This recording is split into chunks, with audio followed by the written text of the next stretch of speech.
Assalomu alaykum. Bo'riyev bilan futbol kanaliga xush kelibsiz do'stlar. Qisqa tanaffusdan so'ng biz yana Barselonaning eng muhim o'yinlarini tahlil qilishda davom etamiz. Muhim haftalar kutib turibdi. Shu sababli kichik ta'til olishga qaror qildim va bugundan boshlab biz yana eng muhim o'yinlarni birgalikda ko'rib chiqamiz. Barselona bu orada ikkita o'yin o'tkazdi. La Liga doirasida 32-turda Celta Vigoni qabul qildi shanba kuni va kecha esa Mallorca bilan o'yin o'tkazdi Flick shogirdlari. Ikkala o'yinda ham Barselona g'alabaga erishdi va ikkala o'yinda ham tahlil qilish zarur bo'lgan nuqtalar bor edi va shularni bugun birgalikda ko'rib chiqamiz. Dastlab shanba kungi Barselona Celta Vigo uchrashuviga e'tibor qaratadigan bo'lsak, Flick o'yindan oldin bittagina rotatsiya amalga oshirdi. Shu ham bo'lsa, Lamine Yamal o'rnida Ferran Torres harakat qilayotgan edi. 12-daqiqada Ferran chiroyli tarzda to'pni Inigodan qabul qilib oldi va jarima maydonchasi tashqarisidan turib ajoyib zarba bilan hisobni ochdi. Ammo Barselonaning xursandchiligi uzoqqa cho'zilmadi. 15-daqiqadayoq Borja Iglesias hisobni tenglashtirdi va bu uning oxirgi goli bo'lmadi o'yindagi. Borja Iglesiasning ajoyib harakatlarini tan olishimiz zarur, ammo Barselonaning o'tkazib yuborgan 3 ta goli ham individual xatolar evaziga yuzaga keldi. Birinchi golga e'tibor qaratadigan bo'lsak, Szczesny hamda Kubarsi bir-biriga ishonib qoldi va ikkalasi ham to'pni o'tkazib yubordi. Va bu vaziyatda darvozabon oldinga erkin chiqib borib to'pni qaytarib yuborishga qodir bo'lish kerak. Va Szczesny bu vaziyatda uni amalga oshira olmadi. Navbatdagi xato 51-daqiqada yuzaga keldi. Long ball, Frenkie de Jong hamda Inigo Martinez bir-biriga ishonib qolishdi va oddiy vaziyatda Borja Iglesiasni ancha oldinga o'tkazib yubordi va bir o'zi deyarli birga bir vaziyatda juda chiroyli darvozani ishg'ol qildi. 3-gol ham o'zini uzoq kuttirmadi. 62-daqiqada hujum chizig'ida to'p yo'qotilyapti. Ya'ni Olmo hamda Lamine Yamal bir-birini tushunmay qolyapti va bittagina long ball Barselonani sochib tashlayapti. Ya'ni himoya chizig'i markazida hech kim qolmayapti. Bunga asosiy sabab Gerard Martinning pozitsiya tanlashdagi xatolari Barselonaning markazida juda qimmatga tushmoqda. Markazda hech kim yo'q, ya'ni markaziy himoyachilar Kubarsi hamda Inigo Martinez ikki tomonga yoyilishgan. Buning sababi Gerard Martin yuqoriga ko'tariladi. Balde o'ynagan vaqtda u o'zini ortga qaytishda juda ham tezkor edi va pozitsiyani yaxshiroq tanlardi. Pressingdan chiqib ketish ham qiyin bo'lardi, ya'ni Balde bo'lgan vaqtida. Va shuning natijasida Barselona markazdan juda katta bo'shliqlar qoldirdi. Kubarsi hamda Inigo Martinezning o'rtasidan shunchaki Borja Iglesias yugurib o'tib ketdi. Juda ham oddiy gollar o'tkazib yubordi Barselona. 59-daqiqada Lamine Yamal hamda Dani Olmo maydonga tushdi.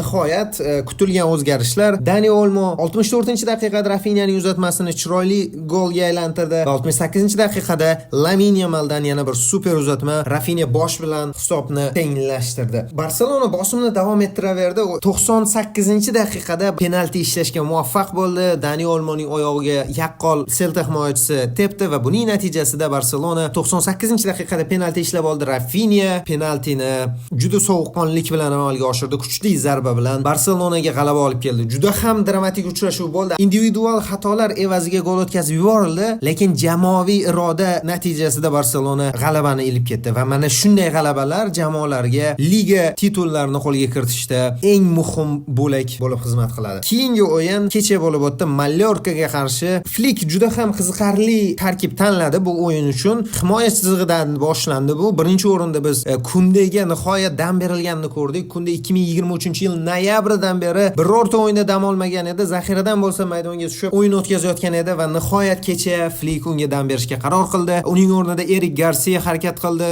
Do'stlar, Erik Garciani menimcha striker pozitsiyasiga qo'ysa ham o'ynab ketadi. Erik Garcia o'zi tabiiy markaziy himoyachi. U tayanch zonasida juda muhim zaxira varianti bo'lib xizmat qilyapti. Va kecha u o'ng qanot himoyasiga tushib, o'ng qanotda ham juda ham yaxshi o'yin o'tkazib berdi. Kundening yo'qligini bildirmadi. Albatta bunga ko'proq Araujo ham sabab, u ham asosiy tarkibda maydonga tushdi.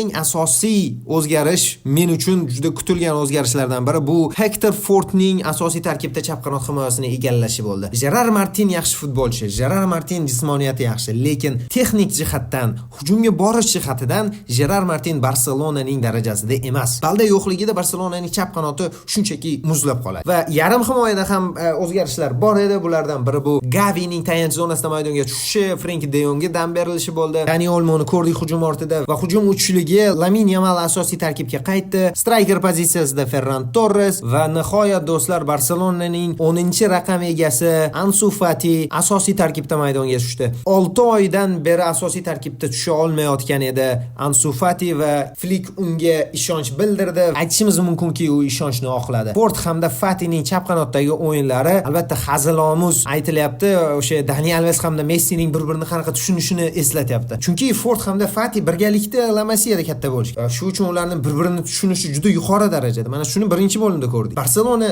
gol ura olmagan bo'lishi mumkin birinchi taymda. Lekin ularning bir-birini tushunishi, kombinatsiyalari, pozitsiyalarni egallashi, ko'rmasdan turib kimni qayerda joylashganligini seza olishi bu haqiqiy La Masiyaning merosi deyishimiz mumkin. Buni biz chiroyli o'yinda ko'rdik. Albatta vaziyatlardan foydalana olmadi Barselona. 1-0 kechagi o'yin uchun aldamchi deb o'ylayman. Ya'ni o'yinni ko'rgan odam biladiki, Barselona umuman imkoniyat qoldirgani yo'q Mallorkaga. Ikkinchi bo'limdagina Barselona gol urishga muvaffaq bo'ldi. Bu ham kim deyishingiz mumkin, Dani Olmo va assistni Erik Garcia beryapti do'stlar. O't o'chiruvchi Erik Garcia assist bilan o'yinni yakunladi kecha. Har bitta pozitsiyada u o'zini yuqori darajada ko'rsatyapti va Flickning Erik Garciani qishda olib qolish masalasidagi qarori oltinga teng bo'lib chiqyapti. Dani Olmodan ajoyib gol, juda ham tig'iz joyda to'pni to'xtatdi va darvozaga yo'lladi va fantastik o'yin o'tkazgan Mallorkaning ikkinchi darvozaboni ekan ana shu Leo Roman bu safar qaytara olmadi.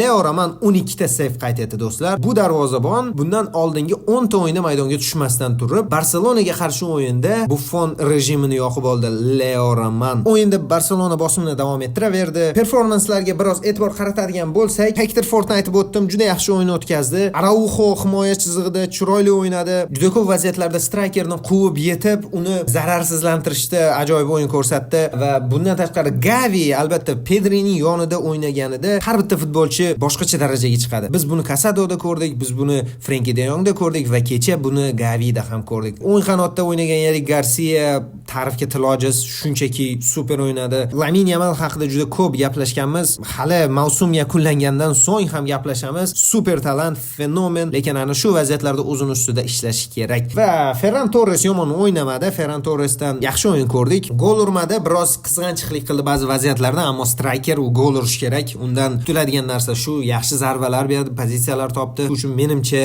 yomon o'yin o'tkazmadi Ferran. Ansu Fati nihoyat o'zining kerakli daqiqalarini oldi. 60 daqiqa harakat qildi. Shaxsan menga juda yaxshi ko'rindi. Zonalar topdi, bog'lamlarda chiroyli o'ynadi. Endi yorib chiqqan 17 yoshlik Fatining birozgina uchqunlarini ko'rgandek bo'ldim va bu juda ham quvonarli. Gol ura olmadi, yaxshi zarbalar berdi. Men kutganimdan yaxshiroq o'ynadi Ansu Fati. Va nihoyat Barselonaning kechagi o'yindagi qahramoni Pedri Gonzalez. Do'stlar, kecha Pedri 6 ta kalit uzatmalarni amalga oshirdi. Bu degani 6 ta assistga erishishi mumkin edi degani. Lamine Yamalga berilgan uzatma, Fatiga berilgan uzatma, Erik Garciaga berilgan uzatma, Ferran Torresga berilgan uzatma, barchasini gol urish uchun 50% dan ko'p imkoniyat bor edi. Ammo gol ura olmadik. Albatta darvozabon Buffonga aylanib ketdi. Gol assistdan tashqari Pedrining o'yini shunchaki fenomenal. 18 marotaba to'pni raqiblardan olib qo'ydi Pedri. Bu rekord hisoblanadi. Avvalgi rekord, taxmin qildingiz, u ham Pedridan uzoq vaqt emas, 3 kun oldingi Celta bilan o'yinda o'rnatilgan rekord edi. Va do'stlar, bizni shanba kuni El Clasico kutib turibdi. Copa del Rey finali Barcelona Real Madrid bu mavsumda allaqachon 2 marta to'qnash kelishdi va bizni yana 2 ta to'qnashuv kutyapti. Biri shu hafta, ikkinchisi 11-may kuni. Bu orada Barselonani Chempionlar Ligasi yarim finalida Interga qarshi o'yinlar kutib turibdi. Bularning barchasini birgalikda tomosha qilamiz. Videoga like bosing, do'stlaringiz bilan ulashing, kanalga obuna bo'ling. Bizni oldinda muhim haftalar kutib turibdi. E'tiboringiz uchun rahmat. Keyingi videolarda ko'rishguncha salomat bo'ling va doimgidek Viska Barsa.